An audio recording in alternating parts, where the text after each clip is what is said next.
नमस्कार, मैं अतुल जैन। नेता नगरी 24/7 चैनल पर आप सबका हार्दिक स्वागत है।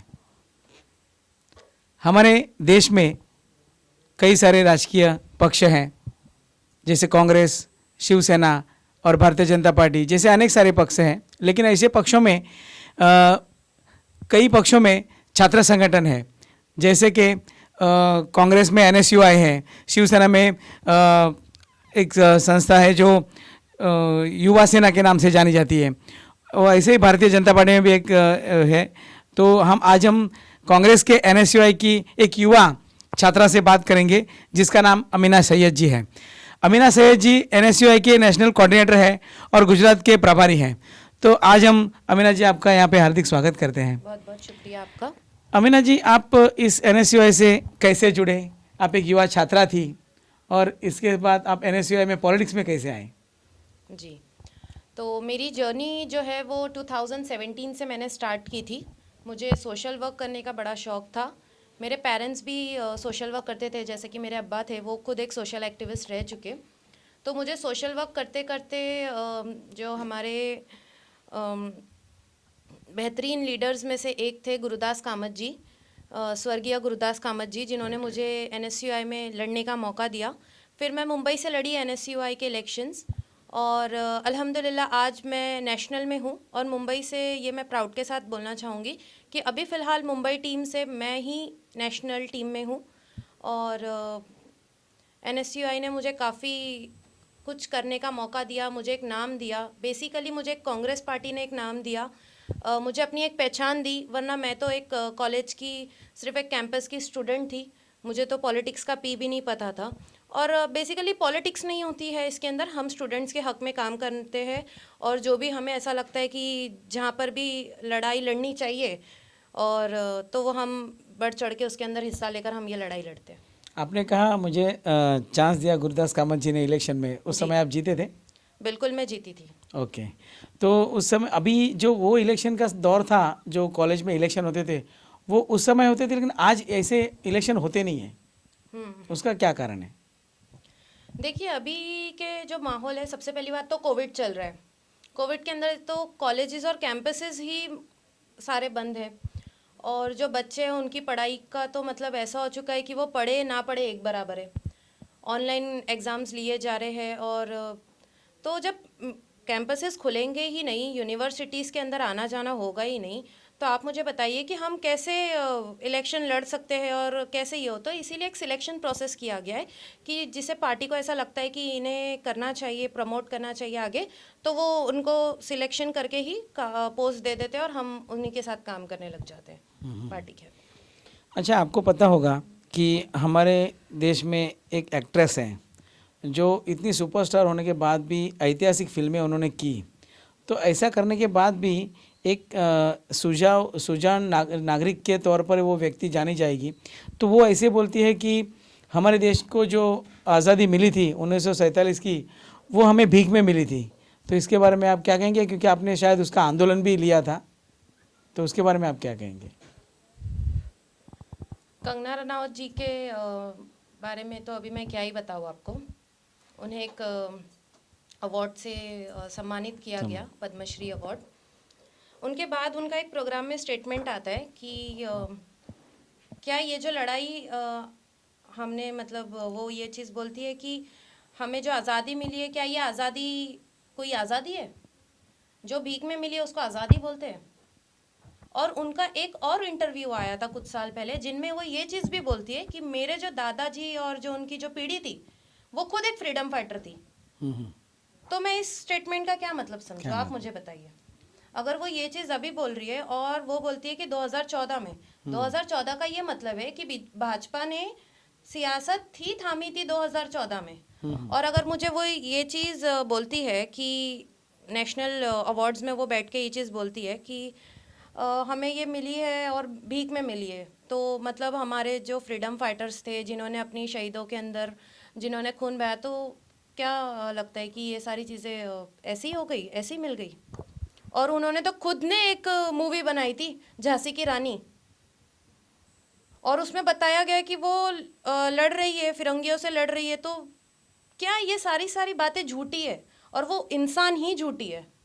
पता नहीं मोदी जी उनको क्या देखते हैं, उसमें क्या दिखता है उनको कि वो अगर कुछ भी करती है तो उनको ट्वीट करने के लिए बराबर मोदी जी आ जाते हैं फ्रंट में। लेकिन किसान हमारे बैठे हैं और उनकी जानें जा रही है। कितनी तो मासूम लड़कियों के अगर रेप हो जाते हैं तो हमारे प्रेसिडेंट के पास या फिर हमारे पीएम के पास इतना वक्त नहीं है कि वो एक ट्वीट करके उनके फैमिली को तसल्ली दे कि हाँ हमारे मतलब हम इसके अंदर दुख अपना जाहिर करते हैं। क्यों? बस इसी के लिए हमारी लड़ाई लड़ते हैं हम कि अगर जो चीज़ हमें गलत लगती है उसके लिए तो हम लड़ेंगे, ज़रूर लड़ेंगे। तो कंगना जी के इस विषय पर तो पूरे देश को बहुत गुस्सा आया, तो आपको भी बहुत गुस्सा है, आप लोगों ने क्या किया? सर मैंने और हमारी एनएसयूआई मुंबई की जितनी भी हम टीम है, सारे टीम मेंबर्स ने ये डिसाइड करके हमने कंगना रनौत के जो खार वेस्ट में जहाँ पर उनका बिल्डिंग में जहाँ वो रहती है उनके घर के नीचे हमने एक मोर्चा लिया। और सबसे पहले तो मैं शुक्रिया अदा करूँगी मुंबई पुलिस का, जिन्होंने हमसे बहुत ज़्यादा कोऑर्डिनेट करके उन्होंने हमसे काम करवाया।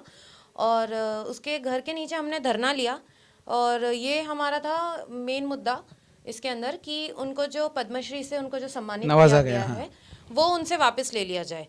क्योंकि अगर मुझे लगता है कि अगर इतनी बेहतरीन अवार्ड से उनको अगर सम्मानित किया गया है और वो अगर देश के बारे में अगर वो ये सारी चीज़ें बोलती है तो ये फजूल है, उनके लिए ये अवार्ड मतलब नहीं रखता है। तो ऐसे लोगों को दिया जाए। जैसे कि अभी देखिए कोविड के टाइम पे तो मैडम बाहर नहीं निकली थी घर से, अपने घर में से पैर भी उन्होंने ज़मीन तक नहीं रखे थे। और सलमान खान जो है वो लगे थे लोगों की सेवाओं में। सोनू सूद जो है वो लगे थे लोगों की सेवाओं में। वो लोगों ने आकर लोगों को खाना ये किया, प्रोवाइड किया, लोगों उन लोगों की मदद की जिनके पास ट्रैवलिंग के लिए पैसे नहीं थे, उन लोगों पैसे को नहीं बस थे। का अरेंजमेंट करके दिया। मैं समझती हूँ कि इन लोगों को छोड़कर अगर आप उनको पद्मश्री अवार्ड से नवाजते हो तो इसका कोई फायदा नहीं है। आप उनको नवाजिए इस अवार्ड से जो ये असल में हकदार है। हम उनके अगेंस्ट नहीं है, लेकिन अगर वो ये बोलती है कि जो हमें मिली देश है के बारे में देश गलत, के हाँ। बारे में अगर गलत बोलती है तो फिर मैं समझती हूँ कि इनसे बड़ा देशद्रोही और कोई नहीं है। तो ऐसे देशद्रोहियों को अगर देश का इतने बड़े बड़े अगर आप अवार्ड से सम्मानित करेंगे तो ये चीज़ गलत है और इसके हम विरोध करते हैं। अच्छा अमीना जी, आपने जो ड्रग्स का विषय आपने लिया था, आज पूरे देश में हर गलियों में ड्रग्स के जो बेचे जाते हैं और जी। कई पीढ़ियाँ अभी जो नई बच्चे हैं वो बर्बाद हो रहे हैं, तो इस विषय में आपने भी कुछ आंदोलन किए थे, तो जी उसके बारे में बिल्कुल। थोड़ा सा बताइए, क्योंकि उसको रोकना बहुत ज़रूरी है। इसके बारे में आप क्या कहेंगे? मैं ये पूछना चाहूँगी कि अगर आप अपने बच्चों को भेजते हैं स्कूल या कॉलेज, आप जहीं पर भी भेजते हैं और अगर वो घर आते हैं रिटर्न, अगर उनके बैग से अगर उनके कपड़ों के अंदर आपको किसी भी तरीके की नशे की चीज़ें मिलती है तो उस टाइम पर उस माँ बाप का रिएक्शन क्या होगा? आपसे मैं ये चीज़ पूछती हूँ। गुस्सा तो होगा कि एक बच्चा कहाँ जा रहा है, कौन से ट्रैक पे जा रहा है, बराबर है। तो ये चीज़ ऐसा नहीं है कि माँ बाप ये चीज़ बोलते हैं कि बच्चा गलत है। ऑब्वियसली बच्चा तो वो गलत ही है, लेकिन हमें ये चीज़ भी देखना चाहिए कि वो किस सराउंड में उठरा बैठ रहा है। अभी देखिए पिछले कुछ वक्त के अंदर बहुत ही बड़े पैमाने के ऊपर ट्रक, बड़ी बड़ी गाड़ियाँ पकड़ी गई और गुजरात में ये चीज़ पकड़ी गई। अमानी अदानी के इसमें इसका नाम भी आया था। और मैं समझती हूँ कि अगर इतने बड़े तादाद में अगर वहाँ पर वो चीज़ पकड़ी जाती है तो वहाँ के बच्चों के लिए या फिर जो लोग वहाँ से मतलब क्योंकि ऑब्वियसली वो चीज़ वहाँ पे बहुत ज़्यादा सप्लाई की गई है और वहाँ से पूरे देश में ये चीज़ सप्लाई हो रही है। तो कहीं ना कहीं जब मेरा अपना दौरा था गुजरात में, जब हमने विज़िट किया गुजरात में, तो ये चीज़ हमें पता चली कि स्टूडेंट्स जो है उनको बहुत इजीली अवेलेबल हो जा रहा है नशे की चीज़ें भी। और जो शायद वो कुछ होता है, ड्रग्स होता है, एमडी समथिंग होती है वो, और वो जो एक पेपर आता है, आई डोंट नो उसका नाम क्या होता है, जिसके अंदर वो बनाकर बच्चे नशा करते, वो जो चीज़ है वो कॉलेज के कैंपसेस के बाहर, एक्चुअली ये रूल है कि 50 मीटर्स के अंदर कॉलेज के कैंपस के बाहर जो है वो बिकना ही नहीं चाहिए, क्योंकि बच्चे जो है इसके अंदर बहुत इन्वॉल्व हो जाते हैं। तो फिर भी वहाँ पर अहमदाबाद में और गुजरात में ये सारी चीज़ें बड़े पैमाने पर देखी जा रही है। तो हमने इसके ऊपर भी कोशिश की कि हम इसको जितना जल्दी हो सके इसके ऊपर रोक लगाएं। तो हम वहाँ के जो मेयर हैं अहमदाबाद के, हम उनसे मिले, हमने एनएसयूआई की टीम ने जाकर हमने उनसे बात की, हमने उनसे रिक्वेस्ट की कि जल्द से जल्द इस चीज़ को बंद करें, और उन्होंने हमें ये आश्वासन दिया कि हम एक ऐसा ऐप बना रहे हैं जिसके ऊपर हम ये जल्द से जल्द कंट्रोल कर पाएंगे। तो हाँ, हम नशे के ऊपर भी काम करते हैं, क्योंकि सीधा से सीधा ये लिंक हो जाता है बच्चों के फ्यूचर के साथ। तो सिर्फ हम ही क्यों, मैं तो समझती हूँ कि सारे माँ बाप को और सारे जो लोग को ये तकलीफ होती है तो उनको ये आवाज़ उठानी चाहिए। तो इसके खिलाफ भी हम काम करते हैं। कुछ रिजल्ट उसका दिखा उसके बाद थोड़ा बहुत? हाँ, उसके बाद ये ऐप का जो है वो ऐप अभी ऑन गोइंग प्रोसेस में है।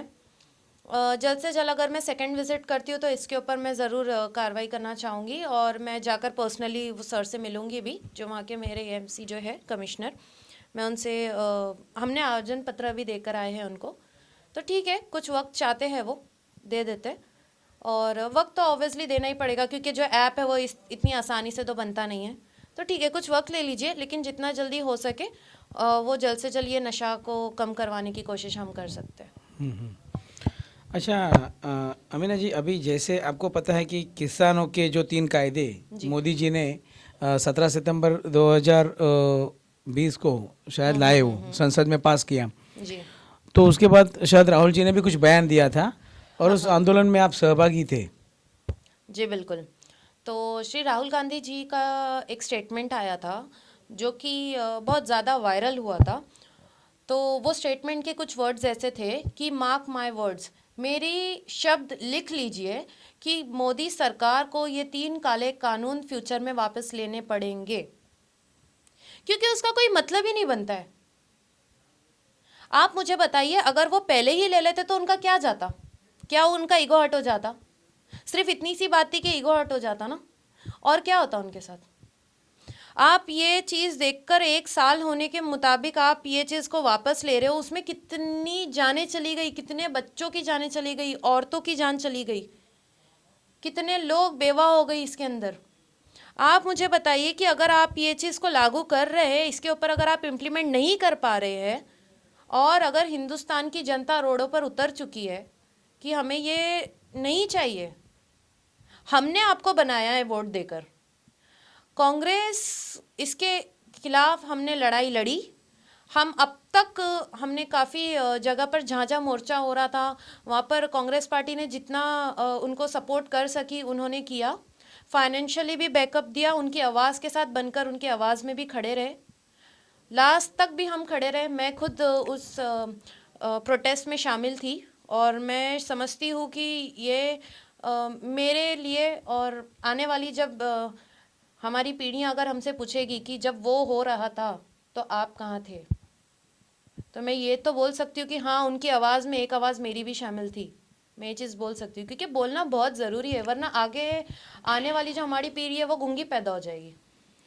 मोदी जी ने संसद भवन में ये कहा था कि ये कानून जो मैं लाया हूँ लोगों के हित के लिए, हम लाए हैं लोगों के हित के लिए है, लेकिन वो मैं माफ़ी मांगता हूँ, और वो मैं किसानों को हम लोग समझा नहीं पाए।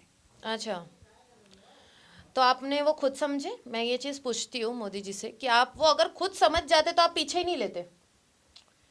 आपको समझने के लिए 1 साल लग गया, और शायद ये पहली बात तो आप जानते ही थे कि इससे कुछ होने ही नहीं वाला, क्योंकि मोदी सरकार के, आप एक भी मुझे बता दीजिए जो भी उन्होंने कानून पास किए, आप मुझे बताइए कि हम आम आदमी को या फिर जनता को इससे क्या फ़ायदा हुआ है? ऐसी कोई भी उनके सरकार में एक भी रूल पास नहीं किया गया है जिससे कि हमें फ़ायदा हुआ है। तो ये चीज़ उनको पहले ही समझ जाना चाहिए था। और अभी उन्होंने ये चीज़ बोला है कि हम वापस लेंगे, ऑन पेपर अभी सारी चीज़ें हुई नहीं है, लड़ाई अभी जारी है, जारी है, आंदोलन तो अभी तक चालू है, लड़ाई हमारी लेकिन जारी कल है। शायद कुछ पीछे वो लोग अभी फाइनली उनका संसद भवन में हो गया है, अच्छा, विड्रॉल कुछ कर दिया है। तो अभी आप ये आंदोलन से जुड़े थे, तो आप मुंबई में भी आप आज़ाद मैदान में आप आंदोलन में थे, तो शायद वो किसान आंदोलन था या और कौन सा आंदोलन था? देखिए, आज़ाद मैदान तो मुंबई का सबसे मेन मैदान है, शाहीन बाग का जी, विषय था शायद। जी, शाहीन बाग का भी जो विषय हुआ था वो भी यही मैदान में हुआ था, आज़ाद मैदान में हुआ था। और जो फार्मर्स के इसके अंदर जो हुआ था, प्रोटेस्ट हुआ था, वो भी इसमें ही हुआ था। तो दोनों ही जगह पर मैं मौजूद थी आज़ाद मैदान में। जब एनआरसी के टाइम पे था वो भी था, और फिर जब ये किसान आंदोलन था तभी भी मैं मौजूद थी वहाँ पे। जी। तो अभी आप जो कांग्रेस पार्टी से आप इतनी लगाव जुड़ी हैं, आप राहुल गांधी के विचारों से जुड़े हैं, उसके बारे में आप कुछ बताइए कि इतने आप कितने इन्वॉल्वमेंट हो गए कि राहुल गांधी के विचारों से आप जुड़े हैं और आपको लगता है कि देश सही दिशा में राहुल गांधी जी ले जा सकते हैं? अगर मैं ये चीज़ बोलूँ कि मैं किस तरीके से आई, तो मैं ये चीज़ बताऊंगी कि देखिए, सबसे पहले तो हमें एक आइडियोलॉजी चाहिए होती है। अभी हम अंधे और गूंगे और या बहरे तो नहीं है कि हमें ये चीज़ बताइए कि ये चीज़ अच्छी है और हम उस पर निकल पड़े। सबसे पहले चीज़ें देखी जाती है, सोची जाती है, परखी जाती है।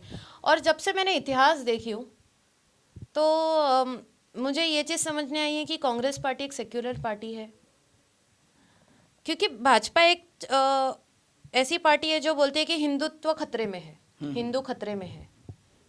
और उन्हीं के सामने एक और पार्टी है MIM जो बोलती है मुसलमान खतरे में। मैं बोलती हूँ और हम कांग्रेस वाले बोलते हैं कि ना ही हिंदू खतरे में और ना ही मुसलमान खतरे में, इंसानियत खतरे में। क्योंकि 70 साल में ऐसा कभी नहीं हुआ जितने मैं समझती हूँ कि जितनी राइट्स तो ठीक है बोल नहीं सकते, लेकिन जितना लोगों को दबाया गया, मोबिलाइजिंग की गई है, वो इससे पहले ये 70 सालों में कभी नहीं था। मेरी विचारधारा बहुत सीधी है, या फिर मैं ये चीज़ समझूंगी कि मेरा गोल बहुत सही है, एम मेरा सेट हो चुका है कि ऐसा नहीं है कि अगर कांग्रेस मतलब क्योंकि देखिए कुछ इश्यूज होते हैं, पार्टी अगर कोई गलत डिसीजन लेती है तो उसके ऊपर हम ये चीज़ रख सकते हैं कि ये चीज़ गलत है। तो इसीलिए जो भी आज तक काम मैंने देखी हूँ, और हमारे जितने भी फ्रीडम फाइटर्स थे उसमें से कई फ्रीडम फाइटर्स तो हमारे कांग्रेस ही थे, और वो हमेशा पार्टी एक हिंदुस्तान के लोगों को लेकर चलने वाली पार्टी है, सेक्युलर पार्टी है, अपनी बात रखने का मौका देती है। आप अभी मुझे ही देख लीजिए, मैं तो एक कॉलेज के कैंपस की एक नॉर्मल लड़की थी, लेकिन पार्टी ने मुझे मौका दिया, मुझे आज नेशनल में भेजा है, तो वो सिर्फ और सिर्फ कांग्रेस पार्टी की देन है। और मैं शुक्रिया अदा करती हूँ राहुल गांधी जी का, नीरज कुंदन जी का, और जितने भी मेरे लीडर्स हैं, मेरी फैमिली का, जिन्होंने सपोर्ट करके मुझे पार्टी के साथ काम करने का मौका दिया। तो आज मैं आपको ये पूछता हूँ कि आज 65 साल देश में कांग्रेस ने राज किया, लोग सवाल करते कि कांग्रेस ने 65 साल में किया क्या। अच्छा, तो लोगों का सवाल है कि देश में क्या हुआ, 65 साल में क्या तरक्की की देश ने। ठीक है। तो जो लोग ये सवाल करते हैं उनसे मैं ये सवाल मैं भी करती हूँ कि 7 साल में भाजपा ने क्या किया? क्या उन्होंने हमें हॉस्पिटल्स दिए? वो बोलते हैं कि 60 साल में 65 साल में जो खराब करके रखा तो वो हमें सुधारने के लिए टाइम क्या खराब किया? सुई से लेकर सुई धागा तक कांग्रेस की सरकार ने दिया, स्मार्टफोन सरकार ने दिया, बड़े बड़े हॉस्पिटल सरकार ने दिए, सैटेलाइट हम चांद पर पहुंचे तो वो कांग्रेस की देन थी। आज अगर मैं समझती हूँ कि बड़ी बड़ी मिसाइलें बनी, अगर ऑटोमोबाइल पावर अगर हमारे इंडिया में बढ़ा, तो APJ अब्दुल कलाम, जिनकी जो मिसाइल मैन के नाम से जाने जाते हैं, उनको जो अगर जिन्होंने सपोर्ट किया, उनके ऊपर जो जिन्होंने भरोसा करके आज हमारे पास एक न्यूक्लियर पावर है, वो कांग्रेस की देन है। और भाजपा ने क्या किया है? स्पॉइल क्या किया है?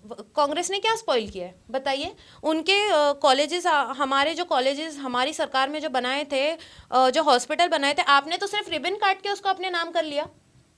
भाजपा ने सिर्फ उनका रिबन काट के उसका ओपनिंग करके उसको अपने नाम कर लिया। क्या दिया है इन्होंने हमें? काले कानून। आप मुझे बताइए इन्होंने क्या दिया? नोटबंदी, GST। नोटबंदी के विषय से जो काला धन था उसको रोकने का एक जरिया था नोटबंदी। अच्छा, तो मैं आपसे ये चीज़ पूछना चाहूँगी सर कि क्या आपको उसका रिकॉर्ड मिला कि कितना काला धन वापस आया है? रिकॉर्ड वो लोग ने रिपोर्ट में बताया ना कि बहुत कितना धन वापस वो लोग ला पाए। नहीं, सब बताया रिपोर्ट उन्होंने। अभी तक ये प्रॉपर रिपोर्ट नहीं आई है कि कितना काला धन गया है। और जो स्विस बैंक के जो अकाउंट्स होते हैं ना, उसमें पहले 30% हमारा ये होता था, इंडियंस के ये होते थे, अकाउंट्स होते थे, लेकिन नोटबंदी के बाद उसमें पूरा 55% जो है इंडियंस के अकाउंट हो चुके। आप मुझे बताइए कि नोटबंदी करने का मतलब ही क्या था? लोगों को लाइन में खड़े रह के ये करना, लोगों को भूखा मारना? क्या जरूरत थी नोटबंदी करने की? आपने देश को कितना पीछे लेकर जा चुके।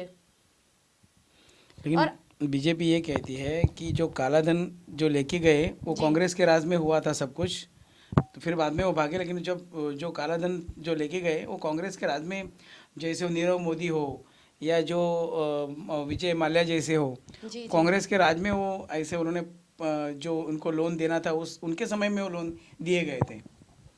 अच्छा, तो आप मैं ये चीज़ बोलना चाहूँगी कि जैसे ही इलेक्शंस आ जाते तो क्यों ये चीज़ बोला जाता है कि नीरव मोदी को हम वापस से हिंदुस्तान लेकर आएंगे और वो आना चाहता है, वो सरेंडर कर रहे हैं।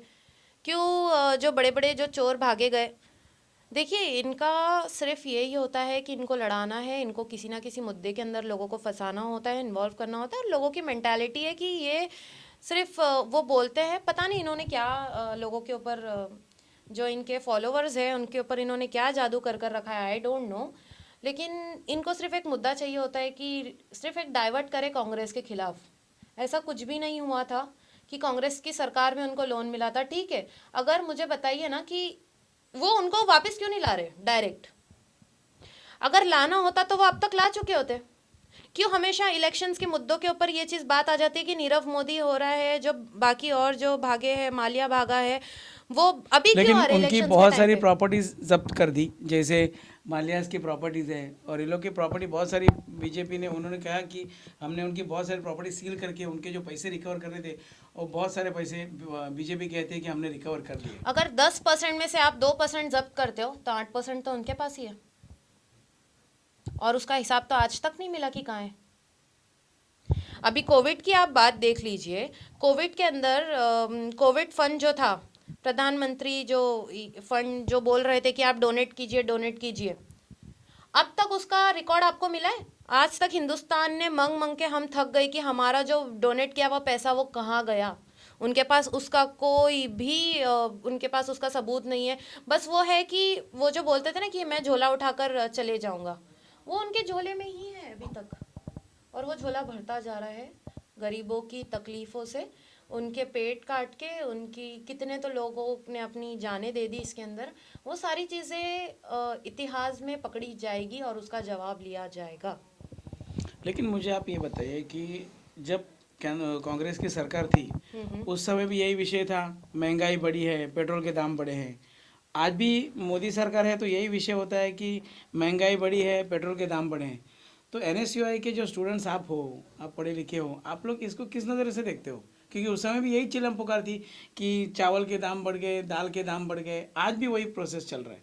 तो आप क्या, कौन से नज़र से देखते हो? एक स्टूडेंट के रूप में आप क्या देखते अगर हम स्टूडेंट के रूप में देखें तो मैं ये चीज़ देखती हूँ कि जब कांग्रेस की सरकार थी तो जो म्यूनसिपल स्कूल्स होती थी, म्यूनसिपल कॉलेज हॉस्टल्स होते थे, वहाँ पर 2 टाइम का खाना मिलता था, वहाँ पर मिल्क प्रोवाइड किया जाता था, वहाँ पर बच्चों को सारी बुक्स दी जाती थी, वहाँ पर यूनिफॉर्म्स दिया जाता था। ये सारी चीज़ें मैंने खुद अपनी आँख से देखा है, क्योंकि मेरे काफ़ी जो भी मेरे मतलब घर के जो बच्चे थे वो काफ़ी पढ़ चुके गवर्नमेंट स्कूल्स में। 7 सालों में मैंने ये चीज़ देखी जब से ये सरकार आई है कि वो लोग बोल रहे हैं कि हम आपके अकाउंट के अंदर कुछ पैसे ट्रांसफ़र कर देंगे, आप खुद खरीद लीजिएगा जो भी है। पैसे आज तक नहीं आए। आप मुझे बताइए कि 15 लाख आपके अकाउंट में है, मेरे तो नहीं आए। तो ये सारी जुमलेबाज सरकार है। और अगर हम एनएसयूआई की नज़र से इसको देखें तो बड़ी बड़ी कॉलेजेस दी है हमारी कांग्रेस ने, बड़ी बड़ी यूनिवर्सिटीज़ दी है। कांग्रेस का तो ऐसा रहा है कि वो जितना हो सके उतना, अभी कांग्रेस के अंदर कितने यंग लीडर्स हैं, अगर राहुल गांधी को देख लीजिए, प्रियंका गांधी को देख लीजिए, तो हम ऐसे इस नज़र से देखते हैं कि अगर एनएसयूआई अगर लड़ सकती है तो हम भाजपा के, और देखिए एनएसयूआई का मेन काम ही ये होता है कि कॉलेजेस के जो भी मुद्दे होते हैं, कैंपस के अंदर की लड़ाई हम लड़ते हैं। तो जितने भी फीस के इश्यूज होते हैं, अब तो मतलब एजुकेशन इतना दिन ब दिन महंगा होता जा रहा है कि माँ बाप बहुत मुश्किल से अपने बच्चों को पढ़ाते हैं, और इतना महंगा एजुकेशन दिन ब दिन बढ़ रहा है। तो मतलब ये 7 सालों में तो बहुत ज़्यादा बढ़ चुका है। मैंने खुद ने अभी हम खुद स्टूडेंट्स हैं, हम ये चीज़ देख रहे हैं। तो बढ़ती महंगाई, और अगर इसके खिलाफ तो हम ज़रूर लड़ना चाहेंगे। और आप जैसा बता रहे थे कि पेट्रोल और डीजल के दाम, आज तक कांग्रेस के राज में, अब तक जितना भी कांग्रेस ने राज किया, 100 रुपए को कभी क्रॉस नहीं किया पेट्रोल और डीजल, कभी नहीं किया। लेकिन बीजेपी कहते हैं कि बैरल के हिसाब से वो रेट चलते हैं। वो सिर्फ ठीक है। कहती है, उनके ये सारे जुमले हैं। अच्छा, मुझे मेरे मन में एक सवाल ये आ रहा है कि आप नेशनल लेवल पे काम कर रहे हैं, कांग्रेस के NSUI की कमेटी पे काम कर रहे हैं, जी जी। तो राहुल गांधी जी इतने 2 टर्म 2014 में लीजिए, 2017 में लीजिए, आने वाला 2024 का जो साल है, तो अपना प्रेजेंटेशन क्यों नहीं दे पा रहे हैं? क्यों, क्या कमी क्या है? इसे देश राहुल गांधी को समझ क्यों नहीं पा रहे हैं? क्या विषय क्या है? लोग उलझे हैं मोदी सरकार में, और मैं समझती हूँ कि अगर देश में कोई लड़ रहा है चीज़ों के खिलाफ, या फिर जो बुराई को और या फिर गलती के खिलाफ अगर कोई आवाज़ उठा रहा है, तो वो सिर्फ राहुल गांधी जी है। और मैं और मेरी जितनी भी पूरी टीम है, या फिर मैं समझती हूँ कि जितने भी युवा जुड़ सकते हैं वो जुड़े। क्योंकि देखिए, ऐसा नहीं है कि राहुल गांधी जी ही, क्यों राहुल गांधी जी, मुझे आप ये बताइए, क्यों सिर्फ राहुल गांधी जी ही लड़ रहे, दूसरे क्यों हिंदू मुसलमान कर रहे? आप अगर मुझे बताइए कि ये काले कानून को लेकर सिर्फ राहुल गांधी ही इसमें थे, फील्ड पे थे, जिसकी लड़ाई लड़ जैसे रहे थे। कांग्रेस में एक सिंबल है ओनली फॉर राहुल गांधी जी, बाकी के नेता कोई दिखते हाँ, नहीं, ऐसा आपको सिर्फ किसने राहुल गांधी बताया जी। कि यानी सिर्फ राहुल गांधी फ्रंट जी? फुट पे बेचारे वो बहुत बोलते हैं, बहुत अपने आवाज उठाते हैं, लेकिन उसके बाद और कोई नेता, जैसे राजीव गांधी जी थे, इंदिरा गांधी जी थी, तब एक टीम थी जो कांग्रेस की टीम काम कर रही थी, बट राहुल गांधी जी ऐसे अकेले दिखते हैं, या तो फिर प्रियंका गांधी जी उसके पीछे थोड़ा बहुत अभी दिख रहे हैं, लेकिन और कोई नेता जैसे जो कांग्रेस की कोर कमेटी की टीम होती थी बड़ी, वो आज बहुत बैकफुट पे है, ऐसा मुझे लगता है। आप उसके बारे में क्या मैं कहेंगे? आपको एक पिक्चर का डायलॉग देना चाहूंगी इसके Yes, ऊपर, yes. कि शेर हमेशा अकेला आता है और झुंड में तो कोई और आते हैं। ओके, आपको बहुत बहुत शुभकामनाएं इस विषय पे। अच्छा, मैं ये कहना चाहूँगा कि एक शिक्षा बचाओ देश बचाओ, ये कुछ NSUI का उपक्रम है, इसके बारे में आप बताएं। हाँ, देखिए कि मेन मुद्दा तो NSUI का यही होता है, और NSUI का नारा ही ये है, करो पढ़ाई लड़ो लड़ाई, NSUI। और अभी फिलहाल जो हमारे राष्ट्रीय प्रेसिडेंट है, हमारे जो नेशनल प्रेसिडेंट है श्री नीरज कुंदन जी, उन्होंने एक जंग छिड़ी है। एक्चुअली ये जंग नहीं है, ये जो मोदी सरकार ने एक रूल पास किया था प्राइवेटाइजेशन का। Yes, right. सो एजुकेशन को उनको था कि वो जितनी भी कॉलेजेस है और जो जितना भी गवर्नमेंट सेक्टर्स है, एजुकेशन डिपार्टमेंट्स, वो चाहते थे कि वो प्राइवेट कर दें। तो इसके खिलाफ जो है, हम इसके खिलाफ है, और हमारे जो नेशनल प्रेसिडेंट है नीरज कुंदन जी, उन्होंने एक मुहिम छेड़ी है, या फिर आप ये चीज़ बोल सकते हो कि जंग छेड़ चुके हैं हम, कि हमें लड़ना है। तो इसी के ऊपर हमारा ये एक स्लोगन भी था कि शिक्षा बचाओ देश बचाओ आंदोलन, जिसके अंदर कि हम लड़ रहे हैं कि जैसे कि ये 3 काले कानून हमने वापस करवाए हैं, तो इसके खिलाफ हम ये जंग चालू है। और हम जितने भी स्टूडेंट्स हैं, क्योंकि शिक्षा ऑब्वियसली हम स्टूडेंट्स के लिए बहुत इंपॉर्टेंट है, तो जितने भी स्टूडेंट्स हैं हम लगे हुए हैं कि इसको जल्द से जल्द प्राइवेटाइज होने से बचा ले, और हम लगे हुए हैं। और पूरे देश में ये चीज़ हो रही है, मुंबई में भी काफ़ी पैमाने पे ये चीज़ हुई है, और हम बहुत ज़्यादा इसके ऊपर अभी फ़िलहाल काम कर रहे हैं। अमीना जी, आप आंदोलन करते हैं, तो आप एक युवा एक लड़की हैं, जी जी। तो आपको एक आंदोलन में कुछ ऐसा तकलीफ हुआ कि किसी ने कुछ कहा आपको कि आप एक युवा लड़की है, आंदोलन में सबसे फ्रंट में इतना आवाज़ उठा रही है, आपको कुछ लगता नहीं है, ऐसा कुछ बोला नहीं किसी ने? आपको डर नहीं लगता कभी इस बात का, किसने धमकी नहीं दी? अभी धमकियां तो मिलती है, ठीक है, वो तो एक पार्ट है हमारे इसका। लेकिन हाँ सर, मैं ये चीज़ बोलूँगी कि हमारी पार्टी से तो हमें कभी डीमोटिवेशन मिला नहीं है, लेकिन हाँ मुझे ऐसा है कि जो आउटसाइडर्स है, जो बाहर की पब्लिक है, मतलब सोशल मीडियाज़ हो गया या फिर मेरे आसपास के लोग हो गए, वो मुझे ये चीज़ बहुत बोलते रहते हो कि कभी कुछ हो जाएगा, तुम लड़की हो मत करा करो, या फिर ये सब करके क्या फ़ायदा है। तो ये सारी चीज़ें हम फेस करते हैं, लेकिन हमें ये चीज़ पता है कि जो गलत है उसके खिलाफ तो हमें आवाज़ उठानी चाहिए, वरना मैं ये चीज़ फिर से बोलूँगी कि हमारी जो आने वाली पीढ़ियाँ हैं वो गूंगी हो जाएगी। शायद कुछ आंदोलन में आप अकेली थी और युवा थे, ये भी हमने सुना है। कुछ आंदोलन थे जिसमें आप अकेली थी जी। ऐसा कौन सा आंदोलन था? ऐसे काफ़ी आंदोलन है, अगर NSUI की आप टीम देखोगे तो हाँ हमारे साथ लड़कियां हैं, लेकिन ऐसा बहुत बार होता है कि मैं अकेली लड़की होती हूँ। क्योंकि आपके ऊपर एक पद की जवाबदारी, आप नेशनल पद पे हो, इसके लिए आपको जाना ही पड़ता है, ऐसा है? हाँ, क्योंकि वो तो प्रोटोकॉल बनता है और मैं इसको प्रोटोकॉल नहीं, मैं इसको अपनी खुद की जिम्मेदारी समझती हूँ। पद के हिसाब से पद के हिसाब से भी, पद की तो रिस्पेक्ट है, लेकिन अगर इंसान खुद वो जिम्मेदारी खुद समझे तो वो बेटर होता है। और हाँ, कंगना रनावत का जो हमने मुद्दे पे बात की, उसके अंदर तो मैं अकेली रेडी थी, और ऐसे बहुत सारे हमने प्रोग्राम्स किए या मोर्चे लिए जिसके अंदर मैं अकेली होती हूँ। But I feel so proud कि कोई तो है जो लड़कियों को या एक महिला शक्ति को रिप्रेजेंट कर रहा है, भले ही वो एक हो दो हो, लेकिन करना बहुत ज़रूरी है। आज हर एक पक्ष पार्टियों में, पॉलिटिकल पार्टियों में लेडीज़ तो है जी। आपको क्या लगता है कि इस लेडीज़ लोग को आगे आके भाग लेना चाहिए, ऐसे पॉलिटिकल आंदोलन हो या राजकारण में आना चाहिए आगे?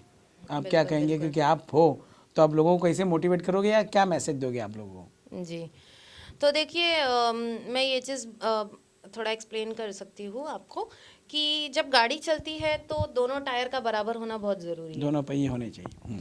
अगर हम ये चीज़, अभी देखा जा रहा था कि जो अरब कंट्रीज़ होती थी, पहले औरतों को वोट करने का मौका नहीं दिया जाता था क्योंकि उनको वोट करने लायक नहीं समझते थे। लेकिन इंडिया में ये चीज़ है, और सोनिया गांधी की तो लड़ाई ही ये है कि औरतों को 50% रिजर्वेशन मिलना चाहिए, क्योंकि वो भागीदार है।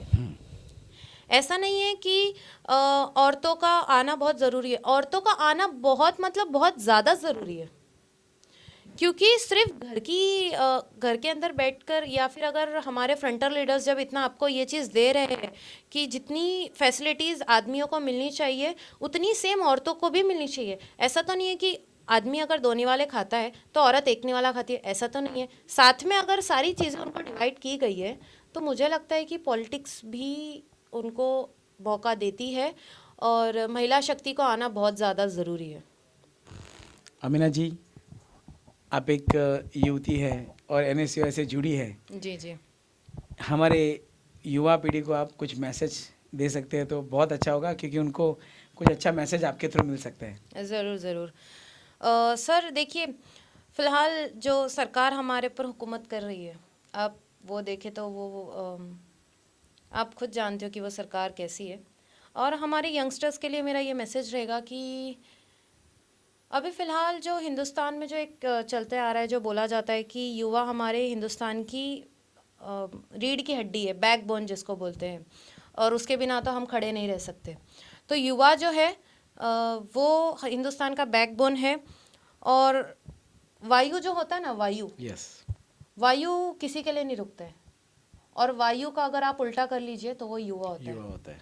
जी, तो मैं समझती हूँ कि युवा भी अगर ताकत में आ जाए या फिर अगर वो मैदान में उतर जाए तो उनको भी कोई नहीं रोक सकता है। और युवाओं का आना इसलिए भी ज़रूरी है क्योंकि वो पढ़े लिखे होते हैं, वो समझदार होते हैं। हमारी भागीदारी युवाओं की ये लाइनों में बहुत ज़्यादा कम है, इसीलिए आज हमारे जो हुकूमत है वो अनपढ़ है, वो आतंकवादी है, वो तड़ी पार लोग हैं। अगर हमारे पढ़े लिखे जो युवा है, जो यूथ है, अगर वो आगे आए तो इनकी हिम्मत नहीं होगी कि ऐसे लोग को वो हमारे सर पे हम वो राज करें। तो मैं ज़्यादा से ज़्यादा चाहूँगी कि जितना हो सके उतना यूथ हमारे से जुड़े, और वो अपना कुछ ज़्यादा नहीं, मतलब ऐसा नहीं होता है कि वो सारा वक्त अपना इसमें ही दे दे, लेकिन उनको कुछ वक्त अपने देश के लिए भी देना पड़ेगा। और ये लड़ाई बहुत ज़्यादा ज़रूरी है और युवाओं को ये लड़ाई लड़नी पड़ेगी। और मैं चाहती हूँ कि जितने ज़्यादा से ज़्यादा युवा आगे आए वो बहुत अच्छा होगा देश के लिए भी और हमारी आने वाली पीढ़ी के लिए भी। तो यस, मैं चाहती हूँ कि युवा बहुत बढ़ चढ़कर इस चीज़ों में हिस्सा लें। तो ये थे हमारे साथ NSUI की नेशनल कोऑर्डिनेटर अमीना सैयद जी, जो गुजरात की भी प्रभारी हैं। मैं उनको आने वाले समय के लिए उनको बहुत बहुत शुभकामनाएं देता हूं कि आपके इसे एक लड़ने वाली युवती आगे रहेगी तो देश का भविष्य उज्जवल होगा, और आपके साथ और भी कुछ लोग जुड़ेंगे, उनका भी भविष्य, हमारे देश का भविष्य इसके साथ बहुत मजबूत होगा। मैं अमीना जी आपको बहुत बहुत शुभकामनाएं देता हूं, और आपने यहाँ पे जो समय दिया उसके लिए बहुत बहुत थैंक यू। आप नेता नगरी न्यूज़ को बहुत बहुत शुक्रिया जो आपने मुझे यहाँ पर इनवाइट किया और मेरे साथ बातें की। बहुत बहुत शुक्रिया। Thank you so much.